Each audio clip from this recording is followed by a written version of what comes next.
আমার বাড়ি শিমলিয়া। আপনার নাম? আবু তাহের। ছেলের নাম? ছেলের নাম মাসুম।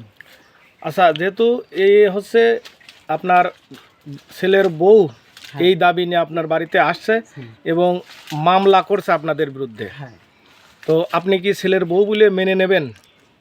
ধরেন সে কোর্টে কেস করেছে, এখন কেস যখন করেছে কোর্টের মাধ্যম দিয়ে আমার বাড়িতে আসতে হবে, তাছাড়া আমি মানে নিতে পারবো না।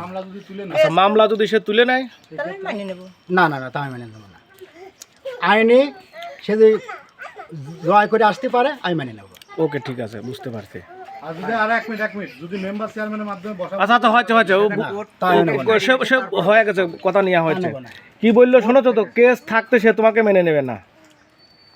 এখন তুমি বলো, সে কিরা বললো মানবে না? কেস তুললেও মানবো না।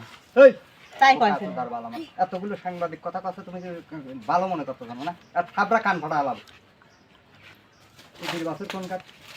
ছেলের পছন্দ হলে আপনার সমস্যা কি যদি মামলা তুলে নেয়? ছেলে মানে নিলে অসুবিধা নেই আমার। ছেলে মানে নিলে দাঁড়ান দাঁড়ান দাঁড়ান, এই আপনি বলেন, আপনি বলেন। শোনেন, ও কেস করেছে, কেসটা তোলার পরে ছেলেও লেখাপড়া করুক, ও করুক, আমরা ওই লোকের বিয়ে শাদী দিয়ে ওই বিয়ে আমরা মানবো না, আমরা বিয়ে শাদী দিয়ে নিয়ে আসবো। সুন্দর, সুন্দর কথা। একের শুনলে কি বললো?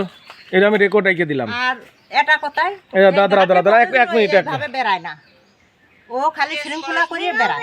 এই বেড়ায় এই দেখো, ছেলেও লেখাপড়া করুক, ও করুক, আমরা ওই লোকের